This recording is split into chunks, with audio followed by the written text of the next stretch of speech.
Salam hörmətli tamaşaçılar. Azərbaycanın yeganə müstəqil televiziyası olan OTV-nin xüsusi gündəmində hər birinizi xoş gördük. Bu gün Azərbaycan mediasının hazırki ağır durumundan danışacağıq. Azərbaycan mediasının keşiyini hazırda iki qurum çəkir. Birincisi Mətbuat Şurası, sədri Rəşad Məciddir. İkincisi isə Media İnkişaf Agentliyi. Hər birinin fəaliyyəti göz önündədir. Daha doğrusu elə bir yaratmaz media siyasəti yürüdürlər ki, nə ölkədə qəzet oxuyan qalıb, nə sayt izləyən, nə də televiziya baxan. Bu yaxınlarda Azərbaycan mətbuatının 100 illik medalı təsis olundu. Ölkə prezidenti sərəncam imzaladı. Amma sərəncamından irəli gələn vəzifələr öz həllini tapmadı. Yəni layiq olan şəxslər həmin medaldan kənarda qaldılar. Müğənnilərə qədər verdilər. Amma bircə Azərbaycan mediasına sözün həqiqi mənasında xidmət edənlərdən başqa. Onların böyük əksəriyyəti həmin medalın üzünə həsrət qaldı. Və maraqlı məqamlardan biri nə idi? Mətbuatın 150 idi. Altında Mətbuat Şurasının sədrinin imzası olmalıydı. Amma Media İnkişaf Agentliyinin sədrinin imzası var idi. Bəlkə də bu bir mesaj idi ki, yaxın gələcəkdə Azərbaycanda kağız mətbuatı qalmayacaq. Onlayn media olacaq. Və bu gün Azərbaycan mediası demək olar ki, yox səviyyəsindədir. Alternativ fikir qəbul olunmur. Ümumiyyətlə, alternativ fikir, tənqidi jurnalistika yox səviyyəsindədir. Bəzilərini hansısa məmur, hansısa bürokrat vurdu sıradan çıxardı. Bəzilərini elə jurnalistlərin özlərinə aradan götürdülər. Yoxdur Azərbaycanda media. Tənqidi jurnalistika da yoxdur. Bugün Mətbuat Şurası, Media İnkişaf Agentliyi adında qurum da yoxdur. Var, yəni formal olaraq var, amma fəaliyyət yoxdur ortada. İnsanları qəzetlərdən, saytlardan, televiziyalardan uzaq saldılar. Və onların etdikləri fəaliyyətsizliyi əslində dövlətə, vətənə xəyanətdir. Bilirsiniz niyə?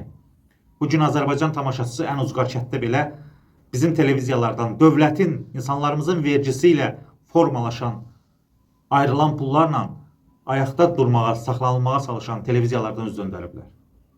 Və hansısa Rus-Türk kanallarına baxırlar. Yerdən qalxan uşaqlar Rus-Türk dillərində cizgi filmlər izləyirlər. Ana dillərini yadırğayırlar. Bax, buna görə dövlətə, vətənə xəyanətdir. Azərbaycanda medianın bu həddə gətirib çıxarılması. Bir dənə də olsun yerli cizgi filmi çəkilmir, göstərilmir televiziyalarda. Və bugün Azərbaycan mediası o şair Emil Razimoğlu'nun təbirincə desək, sanki bütün redaktorlarını gülləliyiblər və yaxud da özlərini gülləliyib. Vicdansız bir dırnaq içərisində saytlar, medialar, vicdanı güllələnmiş qurumlardır. Belə demək olar. Bugün Azərbaycan jurnalistikası deyəndə ağla nə gəlir? Hansısa bir saytda, nə bilim, arvadını baltaladı. Qardaş bacı ilə cinsi münasibətli oldu. Nə bilim, ata 12 yaşında qızını zorladı. Bax, görün, bu nə deməkdir? Bu o deməkdir ki, Azərbaycan xalqının genofondunu zəhərləyir indiki jurnalistika. Bugün Azərbaycanda mediaların vəziyyətinə baxın. IP yığmaqdan ötürü bir-birindən yarışa giriblər. Kimlər saldı Azərbaycan jurnalistikasını bu vəziyyətə? Bugün savadlı, istedadlı jurnalistlər hamısı bayırda çöldədir. Bugün ən yaxşı jurnalistlərimiz ölkəni tərk elədi, xaricdədirlər və yaxud da ki, tamam başqa sahəyə keçdilər. Bir günahkarı dövlət, hakimiyyət, nə bilim, hər hansı bir aidiyyatı qurumdursa, digər günahkarı deyil, xalqın özüdür bəlkə də. Ona görə xalqın özüdür ki, xalq tələb eləmədi azad jurnalistikanı, azad medianı. Ona görə tələb eləmədi ki, hər şeyi kimdənsə gözlədi, umdu, özü əlini o müşkülün altına qoymadı. Ona görə bugün Azərbaycan mediası rəzil və zəlil duruma düşüb.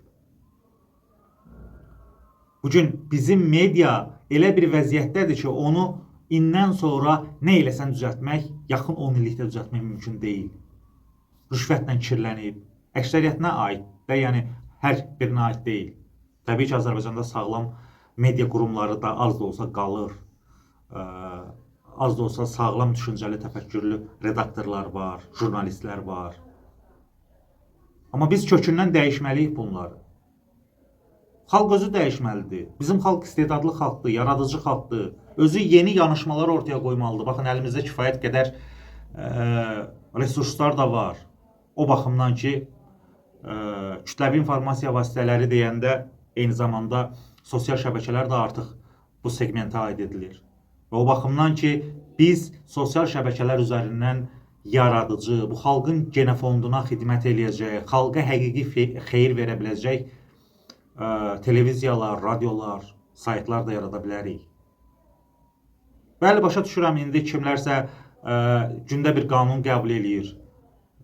Azərbaycan jurnalistikasını belə bir bu xovda, əsarət altında saxlamaq üçün. Bu da gəldi gedərdi, bir müəyyən müddətə əhatə eləyəcək.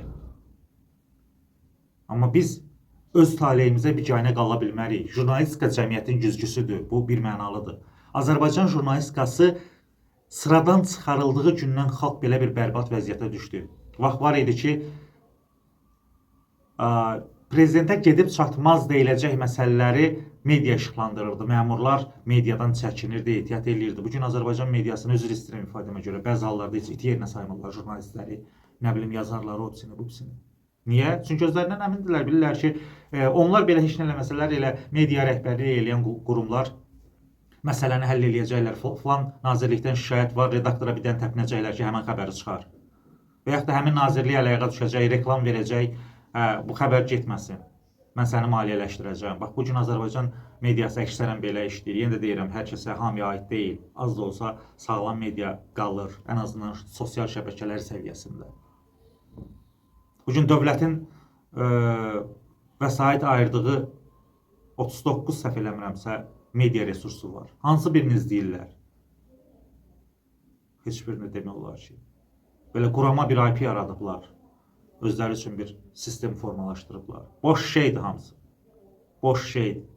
Azərbaycan mediası bugün elə bir vəziyyətdədir ki, onu yenə də kənarda qalan jurnalistlər düzəltməyə çalışacaq. Kimlərsə ola bilsin mən bu çıxışımdan narazı olsun. Rəşad Məcid nə verib Mətbuat Şurasına və digərləri, digər qurumlara nə verib aidiyyatı qurumlara? Deyin. Bəlkə mən bilmirəm, siz şərh bölməsində yazın, biz bilək, müzakirə eləyək. Və xalq da tələbkar olmalıdır, bunu açıq demək lazımdır, açıq danışmaq lazımdır. Əks halda bir nicat hasil olmayacaq. Məhəmməd Hadi demiş, millətimizin imzası da imzalar içində olmayacaq bu gedişlə. Bax, azad media ona görə lazımdır. Azərbaycanda maarifçilik hərəkatı nə ilə başladı? Əkinçi qəzeti ilə.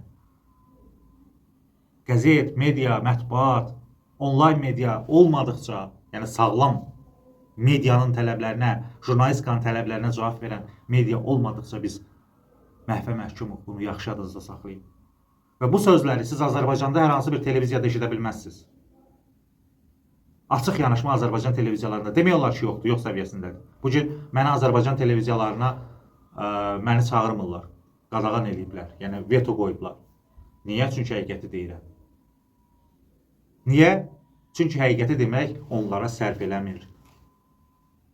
Bu cür quslar üsullarla, bədəvi metodlarla işləyir Azərbaycan mətbuatı. Belə hörmətli tamaşaçılar, sağ olun, salamat qalın. Kanalımıza abunə olmağı və videolarımızın hər kəsə çatmağı üçün paylaşmağı, bəyənməyi də, şərh yazmağı da unutmayın. Hələlik.